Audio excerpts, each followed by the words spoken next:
Greetings, ladies and gentlemen, it is I am the one and only Ray the Flying Squirrel here, and I am back for the likes of the Maxi Toys videos. And ladies and gentlemen, welcome back for some more of Let's Play of Sonic Rush Adventure for the Nintendo DS. So, last time we did done quite a number of things actually. Not only did we somehow manage able to build ourselves with the next boat, which appears to be Ocean Tornado, which not only did we somehow manage able to bump into Johnny for the first time, and as a result we can able to actually compete against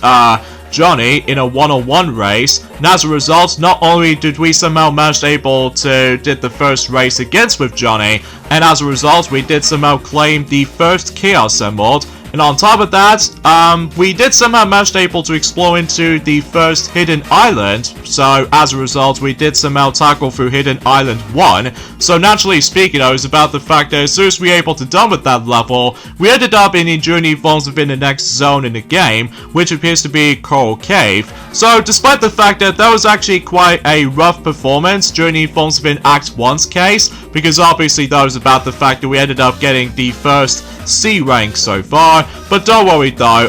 eventually at some point, which I'll explain more about that in a second, and on top of that, we also did manage to tackle through the next boss in the game, which appears to be Ghost Kraken. And relatively speaking though, it's about the fact that not only did we somehow manage to bump into the main antagonist in the game, which appears to be Captain Whisker, which kind of think about it, it does kind of still reminds me of the Forms of the Phantom, which appears to be the main villain on Pokemon Ranger and the Temple of the Sea movie, featuring Manaphy and all that stuff, but that's just me anyway. In addition to that, we also did manage to bump into Blaze, because as soon as we were able to discover about the fact that we ended up in Blaze's world the whole time. So relatively speaking, I was about the fact that, yeah, that seems very interesting to say the least. So, yeah, today for this video is about the fact that we're going to be continuing things on, and straight to the point, we're also able to actually go ahead and head over to the next island. Now, before we get into that though, if you couldn't tell already, yes indeed, I did manage able to grind as many of those materials off screen, by the way, so just in case I can able to actually collect some even more,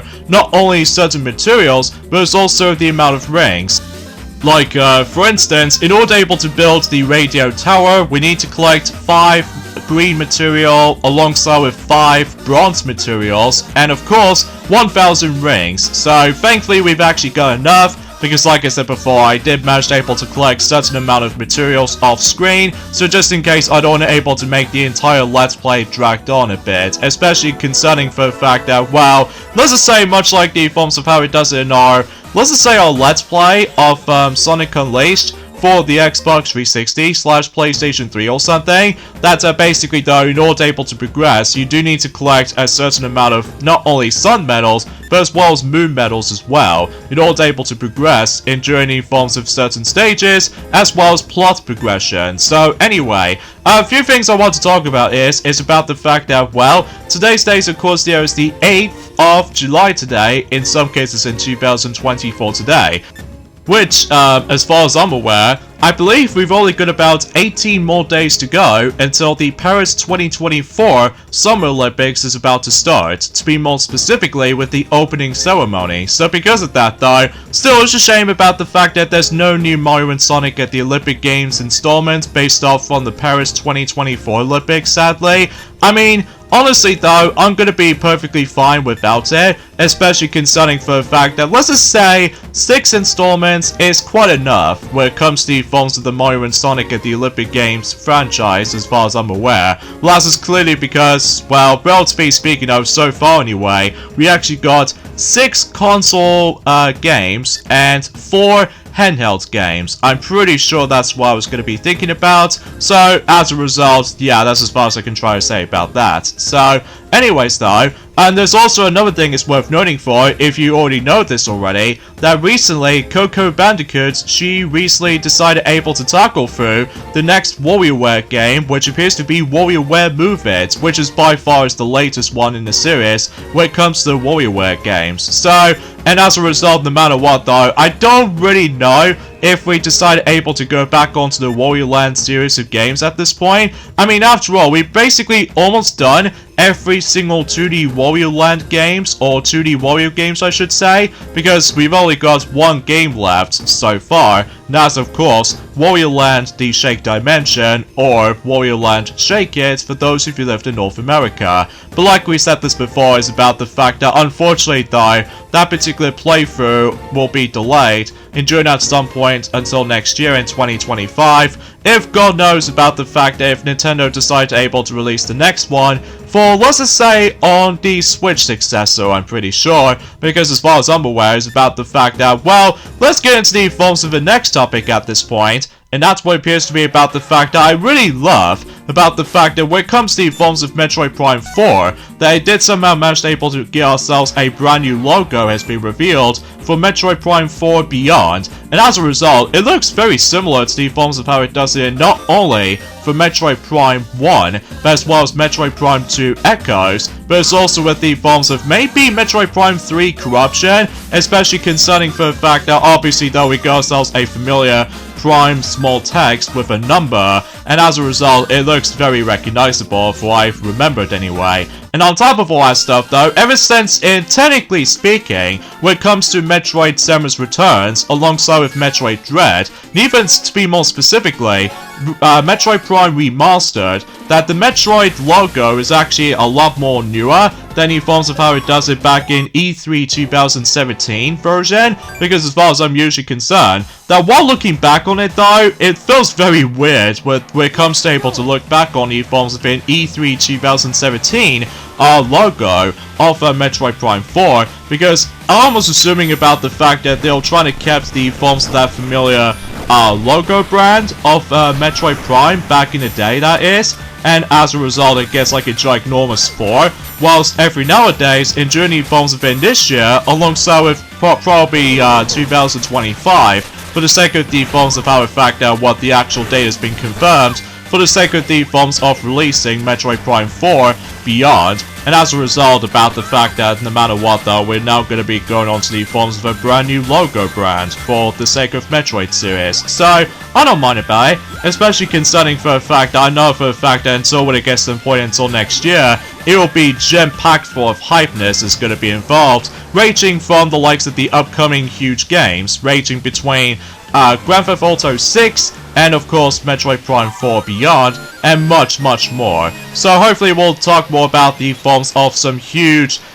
game releases in 2025 in the future, because for now we ended up in this particular island where I don't think we can able to actually interact with the level or anything. It's just about the fact that we ended up meeting with an NPC character. So because of that though, and obviously though is about the fact that obviously as soon as we're able to come across into someone new, obviously though is about the fact that, you know, Marina Raccoon basically do somehow manage to able to get a lot of interactions with them, especially concerning for the fact that, well, you get the idea what I'm talking about. So anyway,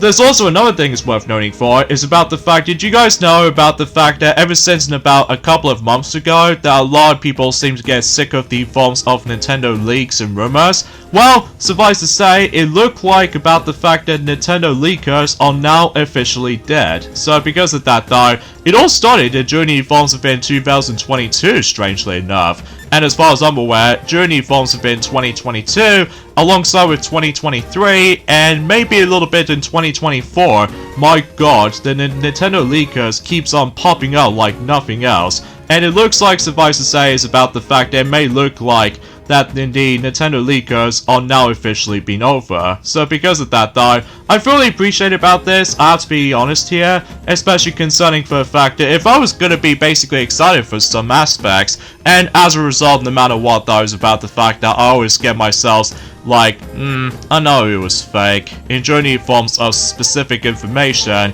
for certain leaks out there. But that's besides the point. So anyway, there's also another thing I would like to mention about this as well, is that, well, suffice to say, that Inside Out 2 has recently passed $1.2 billion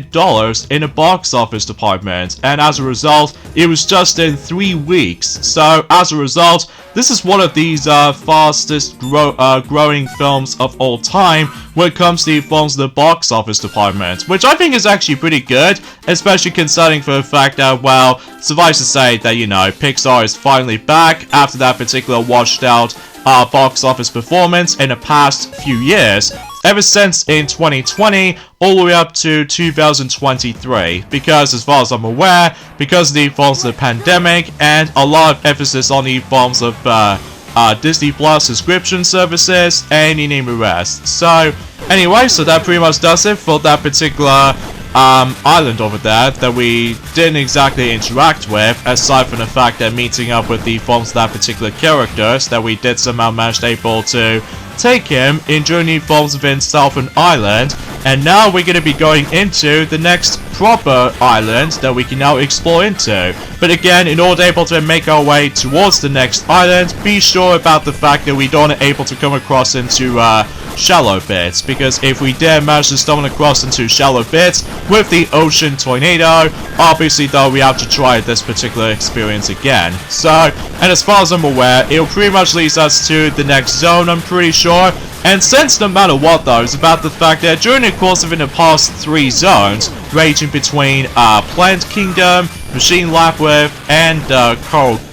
Cave, basically though we did somehow play as Sonic the whole way through, I think it's a perfect opportunity that we can now able to see Blaze in action for the sake of the forms of the regular stages this time around. So that's why I was expected to able to give Blaze a bit of a chance to able to actually get into the spotlight when it comes to the forms of the gameplay and stuff like that. So it looks like we ended up in this particular deserted ship, so it may look like a ghost ship at first. So anyways though, and as far as I'm aware, what I've also realized is that recently Despicable Me 4 has also earned, let's just say at this point in time, $122 million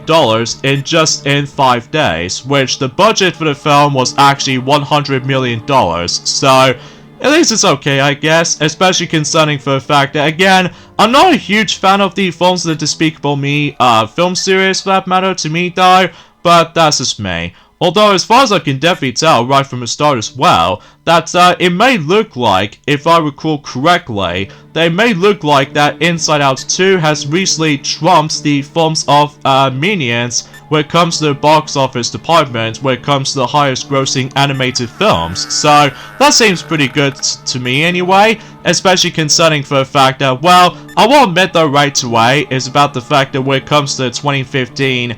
movie, Minions, I'm not a big fan of it. Well, that's just clearly because about the fact that I totally get it for its popularity, but it's just about the fact that I just honestly found the Minions, as far as the film itself is concerned, a little bit annoying to me, which, as a result, yeah, no wonder why. Well, it's hard to explain, really, because I know for a fact it's been a very long while since I actually have last mentioned something related to Minions, as far as I'm concerned to me, but that's just for my cup of tea anyway, or something relates to that specific knowledge. So, anyways though, so there's also another thing is worth mentioning for it, is about the fact that one of those games in particular, like LEGO Horizon Adventures, I think there's actually one reason that the reason why they decided able to releasing on the Switch is most likely because due to their family-friendly audience. So, yeah, that seems kind of, obvious choice kind of thing about it, because LEGO is actually for everybody, yes, including kids alike, but we'll discuss more about that and during at some point in a later time, because for now, we actually have a choice between the forms of both either Sonic or Blaze, and like I said before, we'll give Blaze a huge spotlight in the next zone, which appears to be Haunted Ship. So, either way, how it works for Blaze in Sonic Rush Adventure? Well, basically, she plays pretty much like the forms of how it does on the original Sonic Rush, so as a result, she moves a little bit slower, but I will admit though, her jump tricks is really good, especially not only you can able to pull off some really good stunts, but it's also about the fact that you can able to skip certain segments of the level, and then you can able to actually pull off certain shortcuts if you manage to able to time your jump tricks at the right time. So relatively speaking, I was about the fact it's so nice to see Blaze the Cat return in this game, especially concerning for the fact that I always attempt able to enjoy play as her in the first Sonic Rush, and even with this game itself as well. So it's a shame about the fact that whenever we get to the point in Sonic Colors on the DS version, obviously that was about the fact that we can't play as Blaze in Sonic Colors on the DS, sadly. Well, then again though, we'll talk more about that, and somehow we come across the first death of the playthrough, because I wasn't paying attention with that particular railing. So, oh well, no big deal though, because hopefully though, during the later zones to come, obviously though, or at least we got an extra life back at the very least. So, whilst unlike in forms of how it does on the 3D Sonic games, specifically with Sonic Adventure, alongside with the forms of Sonic Adventure 2, Sonic 06 if you want to count that, so as a result, because obviously you can't able to get an extra life back, so after that particular death, if you somehow accidentally obtained that particular 1-up, so either way, and this is my favorite part about this level, and that's what it appears to be, we need to press the certain amount of buttons, despite the fact that, for some reason though, I didn't seem able to get the timing going. So, and what you can do with that is about the fact that you can get an insane amount of,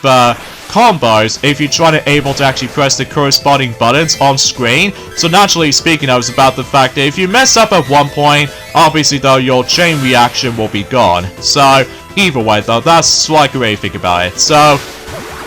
and yeah, eventually at some point about the fact that, like I said this before, it will contain a bunch of bottomless pits in the later stages to come, especially concerning for the fact that at this point in time, that I'm pretty sure we're now onto the halfway point, I'm pretty sure, in terms of story progression, but as far as everything else is concerned, we're not exactly at the halfway point just yet. Especially concerning for the fact that, you know, we already in the 4th zone already, so everything else will become to expect. So, anyway, so we got ourselves the different materials this time around, and that's what appears to be the silver,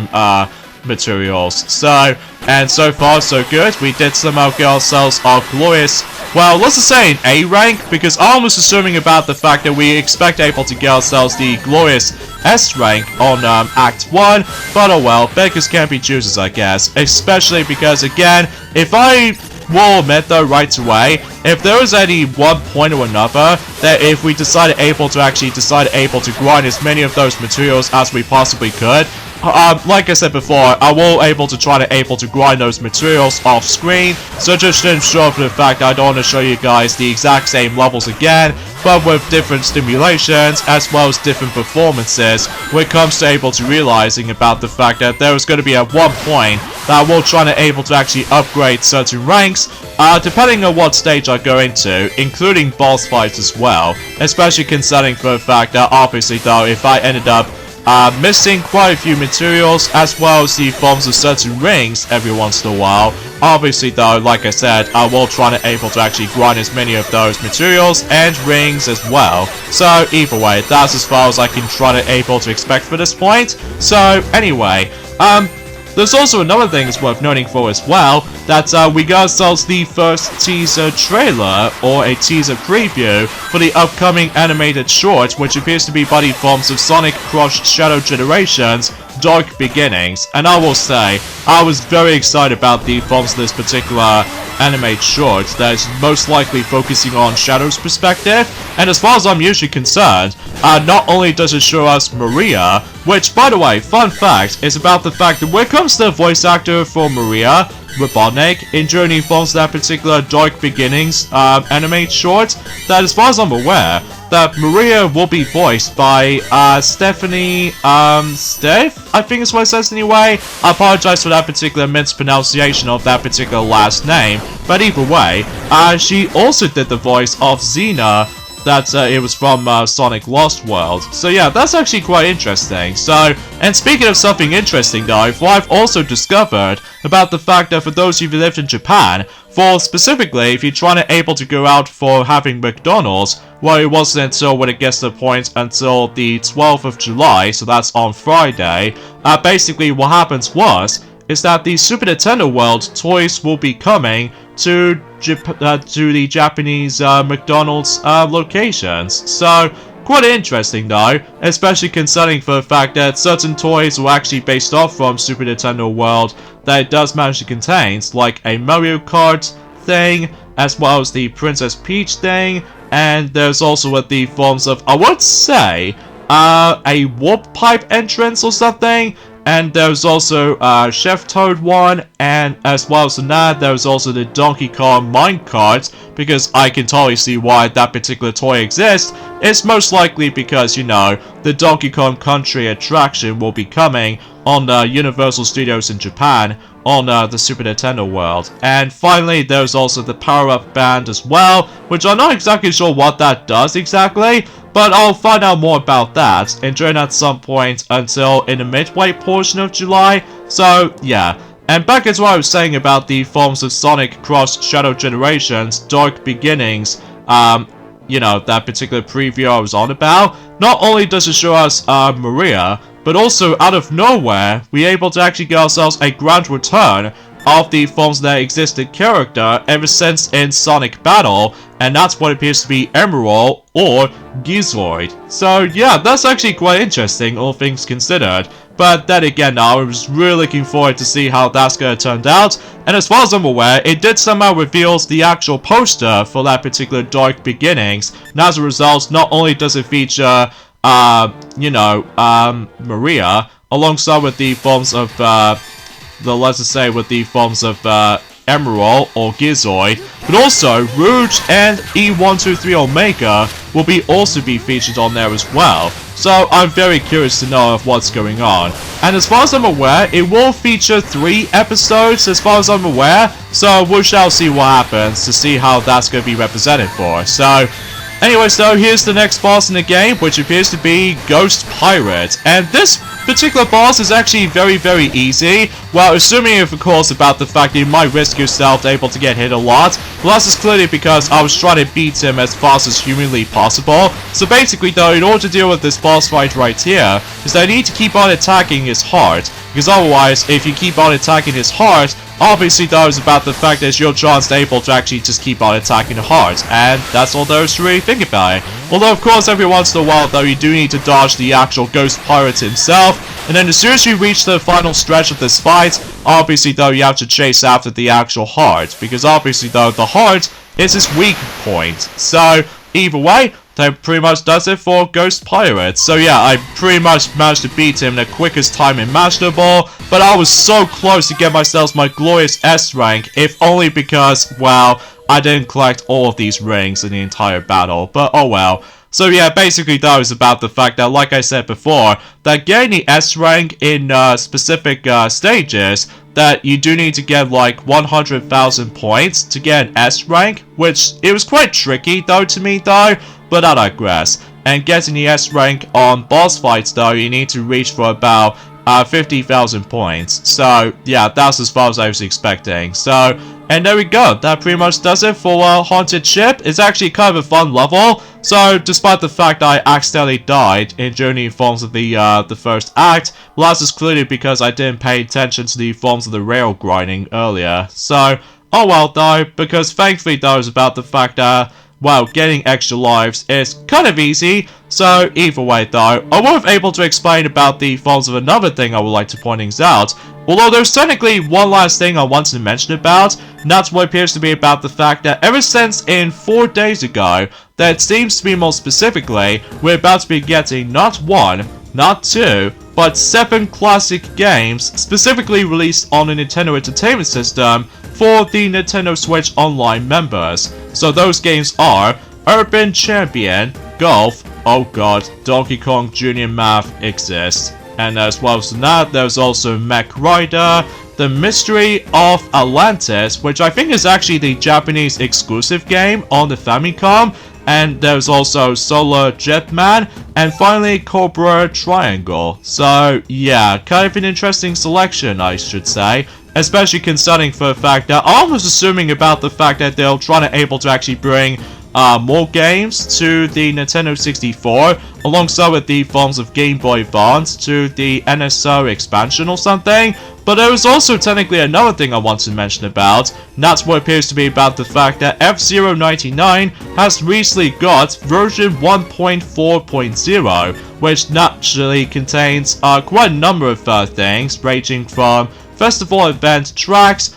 star rivals, expanded team battles, weekend events, new achievements, and finally emotes. So I'm not exactly sure what emotes stands for exactly. I'm sure about the fact that some people might able to actually expect to know what these things can do. So either way, and I suppose the final thing I wanted to mention about, in regards to the forms of Mario Luigi Brothership is about to be releasing on Switch, that much like the forms of how it does in Super Mario Bros. Wonder, alongside with the forms of WarioWare Move It, obviously those about the fact that Mario and Luigi's voice will be voiced by Kevin. So because of that though, yeah, relatively speaking though, because we already know about the fact that ever since in last year, that Charles, he's no longer going to be voicing Mario, Luigi, Wario, and even Waluigi. So I'm still curious to know of who's going to be voicing Waluigi and doing new forms of it in a brand new Mario game. But it wasn't until when it gets to the point until, you know,